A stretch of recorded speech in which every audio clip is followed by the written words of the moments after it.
The actress playing Supergirl, or let's say the woke actress who was playing Supergirl, just ruined even the final hope for her movie. This is a disaster. So what happened? Well, the actress who plays Supergirl, Millie Alcock, said something to a reporter that changed everything. She said if she's pissing the right kind of people off, she's doing okay.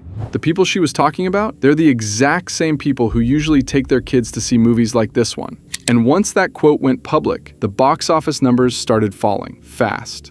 And here's the part that should really worry Warner Brothers. This isn't the first time this has happened. 14 months ago, another actress said almost the same thing, right before her movie also crashed and burned. We're going to get into that too. Before we get into the drama, here's what you need to know, otherwise nothing will make sense for you. Supergirl is DC Studios' big follow-up movie after James Gunn's Superman, which made over $600 million back in 2025. So, expectations for this one were already high. Millie Alcock plays Kara Zor-El, who is Supergirl. Before this role, she was best known for House of the Dragon, and she'd actually gone a full year without any acting work before landing this part. Now here's the number that matters most. This movie cost about $245 million in total. To break even, it needed to make around $425 million worldwide. Keep that number in your head, because everything you're about to hear gets measured against it. Let's go back to where this all started. It was March 31st, and Alcock was talking to Vanity Fair. She said that just existing as a woman draws comments from people, and that society has gotten too comfortable with what she called ownership over women's bodies. Now here's the strange part, and stick with me here because this matters. She said this before any backlash had even started. There was no controversy yet. Nobody had attacked her. Nobody had even seen the movie. So when people read this quote, it felt like she was picking a fight that didn't exist yet. Almost like she was bracing for criticism before anyone had said a single negative word. And that's exactly what made people uncomfortable. It's one thing to respond to real backlash. It's another thing to talk about backlash like it's already happened, weeks before the movie's marketing had even kicked off. That one quote planted a seed. And once that seed is planted, every comment after it gets read through that lens. Fast forward to May 20th. Variety publishes a big cover story on her. The headline calls her a punk rock superhero who learned to ignore the trolls. Sounds harmless, right? It was supposed to be empowering. Instead, it became the moment everything fell apart. In that same interview, she talks about her online critics. She says a lot of them are burner accounts with no profile picture. And then she singles one out by saying, and we're quoting her here, someone's profile said, "Dad of 4, Christian," and she said that was hilarious to her.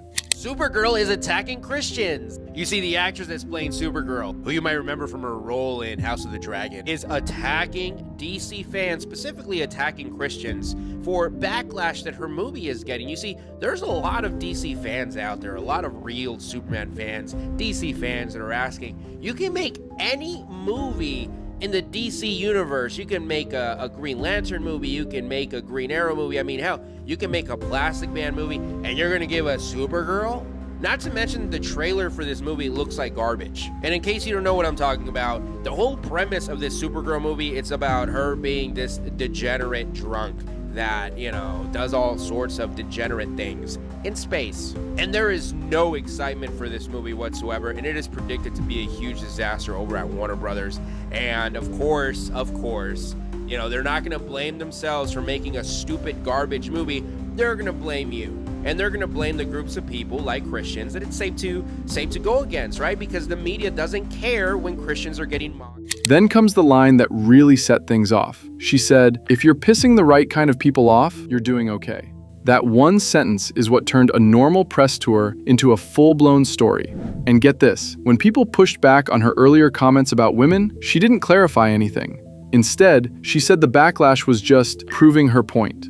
Supergirl hasn't even hit theaters yet, and the internet is already at war over its new star. Millie Alcock, who fans know from House of the Dragon, recently talked about the pressure women face in massive franchises. She said people online get way too comfortable criticizing actresses' appearances and acting like they own these characters. That comment instantly sparked another wave of outrage online. Social media quickly exploded with backlash, but Alcock pushed back, saying most of the hate comes from anonymous burner accounts. She even joked that the reaction was literally proving her point in real time. Meanwhile, DC Studios co-head Peter Safran personally reached out to support her and told her, "You're never going to make everybody happy." Now the entire Supergirl discussion has become bigger than the the movie itself, turning into a debate about fandoms, online toxicity, and how actresses are treated in major franchises. Do you think the backlash is justified, or is the internet proving Millie Alcock right?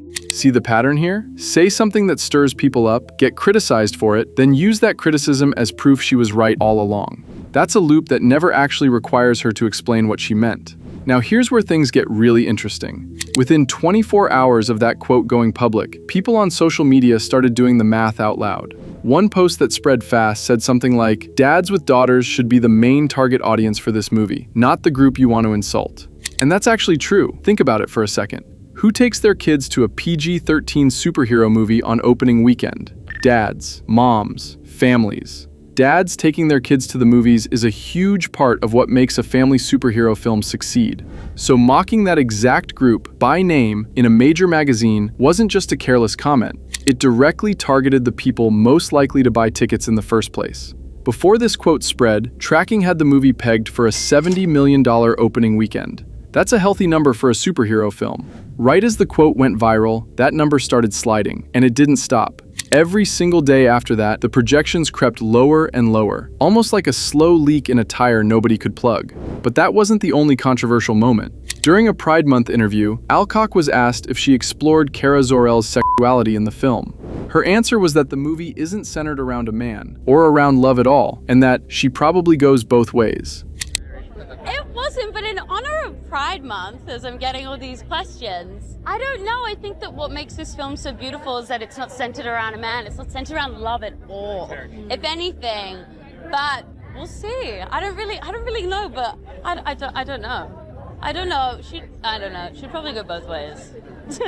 So let's count this out. In about 8 weeks, there were 3 separate controversies. First, the comment about women's bodies. Second, mocking religious dads. Third, freelancing her character's sexuality without anything in the actual script to back it up. 3 chances to walk things back. 3 times she pushed in harder instead. Okay, let's talk numbers, because this is where the story gets brutal. In mid-April, analysts had the domestic opening tracked between $47 and $65 million. That's already lower than the original $70 million hope, and the movie hadn't even released yet. Then, the week before release, after the Christian Dads quote had fully spread online, tracking dropped again. This time down to just $39 million, putting the film on pace for an estimated $200 million loss for Warner Brothers.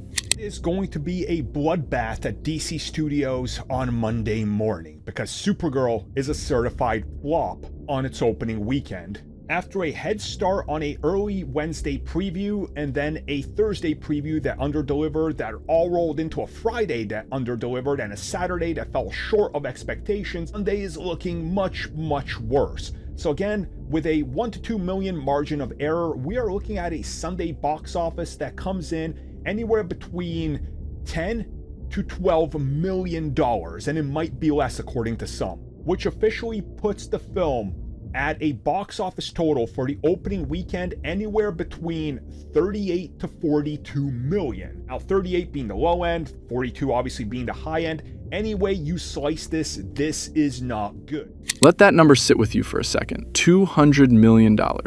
That's the kind of loss that doesn't just hurt a movie. It can change how a whole studio plans its next 5 years. And then the movie actually opened on June 26th. The real number? $38 million domestic. Internationally, just $30 million from every other country combined. That's a global opening of only $68 million. Let that sink in for a second. The studio's entire worldwide opening came in under what they originally expected from the United States alone. Not from the whole world, just from America. That's not a soft opening. That's the kind of number that gets studio executives called into emergency meetings on a Sunday morning. But here's a twist worth mentioning, because it's not all bad news. The movie got a B- score from audiences on opening night. Critics gave it 56% on Rotten Tomatoes. But the actual paying audience score sits at 77% based on over 2,500 ratings. So the people who actually bought tickets and sat down in the theater liked it a lot more than the critics, or the people arguing online, ever expected. Interesting, right? The loudest voices online weren't necessarily the same people buying popcorn. Now here's where this story gets eerie, and I mean really eerie. Remember Rachel Zegler and Snow White? The pattern here is almost identical, like watching the same movie play out twice. Zegler called the original Snow White story weird because it centers on a prince who, in her words, basically stalks the main character. She criticized the source material publicly before her movie even came out. Alcock did something similar, saying her version of Supergirl isn't centered around a man or around love at all. Both actresses publicly distanced themselves from the classic version of their own character before a single ticket sold. Same playbook, different movie. Zegler clapped back at critics throughout her press tour and was seen as combative by a lot of people. Alcock went a step further. She mocked the actual demographic of her critics by name and said upsetting them meant she was doing okay. Honestly, that's an even more direct shot than anything Zegler said, and that's saying something. And the numbers line up almost perfectly, which is the part that should really make Warner Brothers nervous. Snow White opened to $43 million domestic against a budget of $250 to $270 million. It lost an estimated $170 million and led the Razzie nominations that year. Supergirl opened to $38 million domestic against $245 million in total costs, tracking toward a $200 million loss. 14 months apart, nearly identical disasters. Almost like history just repeated itself in slow motion. One entertainment outlet put it bluntly. They said Alcock had one job in her press tour, and that was to not turn potential ticket buyers into enemies. Their verdict? She failed. People hate the new Supergirl. You see, Millie Alcock's Supergirl isn't even out yet, but fans are already hating it. A big chunk of the backlash is because people don't like Millie Alcock's controversial comments. You see, Millie pushed back against veteran directors like Martin Scorsese by saying that not every movie is for everyone, and that the beauty of art is that one can be selective about what you watch. Also, many fans aren't happy with Supergirl's new persona, who is now more cynical instead of the optimistic Supergirl people know from the comics. Because of that, the early ticket sales numbers aren't looking as great, with only 110,000 tickets sold in the first 24 hours, which is worse than Black Widow and nearly 3 times lower than Superman. And another outlet made a sharper point about the bigger picture.